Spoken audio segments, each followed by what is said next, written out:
Hello friends, मैं श्वेता उपाध्याय। आज मैं आपको वट सावित्री व्रत की कथा सुनाने जा रही हूँ। कृपया ध्यान से सुने और अच्छा लगे तो लाइक सब्सक्राइब जरूर करें। वट सावित्री व्रत संपूर्ण कथा विस्तार से। बहुत समय पहले मद्र देश में अश्वपति नाम के एक प्रतापी राजा राज्य करते थे।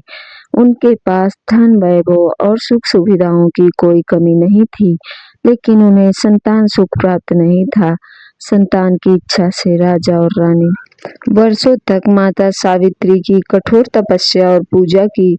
माता की कृपा से उनके घर एक सुंदर कन्या का जन्म हुआ। देवी के आशीर्वाद से जन्म लेने के कारण उसका नाम सावित्री रखा गया। सावित्री बचपन से ही अत्यंत सुंदर, तेजस्विनी, बुद्धिमान और पतिव्रता गुणों वाली थी।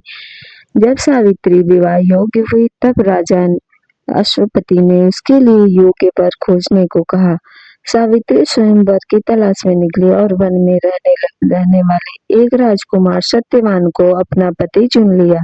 सत्यवान बहुत धर्मात्मा, सत्यवादी और गुणवान था, लेकिन वह अपने अंधे माता पिता के साथ वन में साधारण जीवन व्यतीत करता था।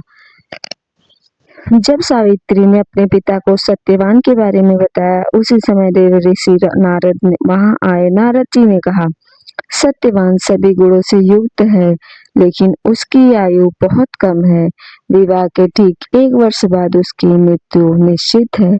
यह सुनकर राजा अश्वपति चिंतित हो गए और उन्होंने सावित्री को दूसरा वर चुनने के लिए कहा। परंतु सावित्री ने दृढ़ निश्चय से कहा, आर्य कन्या जीवन में केवल एक बार पति का वरण करती है। मैंने सत्यवान को मन से अपना पति मान लिया है।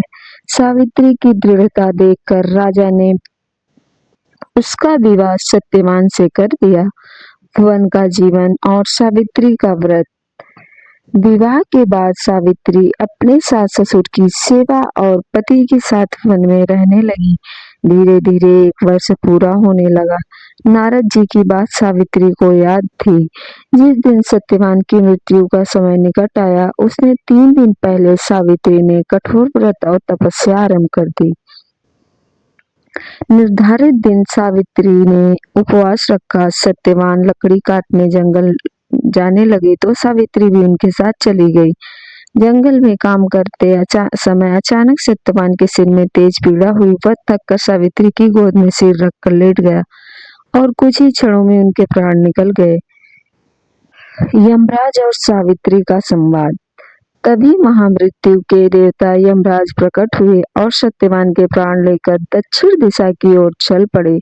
सावित्री भी उनके पीछे पीछे चलने लगी। यमराज ने कहा, हे देवी, अब लौट जाओ, यह संसार का नियम है। लेकिन सावित्री धर्म और नीति और पतिव्रता धर्म की बातें करते हुए यमराज के साथ चलती रही। उसकी बुद्धिमत्ता और पतिव्रता से प्रसन्न होकर यमराज ने उससे वरदान मांगने को कहा। पहला वरदान। सावित्री ने कहा, मेरे सास ससुर की आंखों की रोशनी वापस आ जाए। यमराज ने वरदान दे दिया। दूसरा वरदान सावित्री ने मांगा कि मेरे ससुर को उनका खोया हुआ राज्य वापस मिल जाए। यमराज ने यह वरदान भी दे दिया। तीसरा वरदान। सावित्री ने कहा, मेरे पिता राजा अश्वपति को 100 पुत्रों का सुख प्राप्त हो। यमराज ने यह वरदान भी स्वीकार कर लिया। यमराज आगे बढ़ने लगे, लेकिन सावित्री फिर भी पीछे चलती रही। चौथा वरदान। यमराज ने फिर कहा, हे पतिव्रता, अब अंतिम वरदान मांगो। सावित्री ने अत्यंत बुद्धिमानी से कहा, मुझे सत्यवान से 100 पुत्रों की माता बनने का आशीर्वाद दीजिए। यमराज ने तथास्तु कह दिया।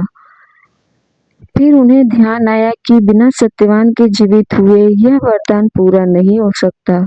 सावित्री की अटल निष्ठा और प्रेम बुद्धिमत्ता से प्रसन्न होकर यमराज ने सत्यवान के प्राण लौटा दिए। सत्यवान जीवित हुए।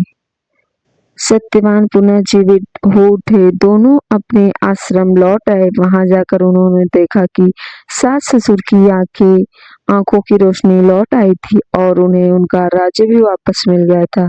इस प्रकार सावित्री के पतिव्रता धर्म, तप और व्रत के प्रभाव से सबका जीवन सुखमय हो गया।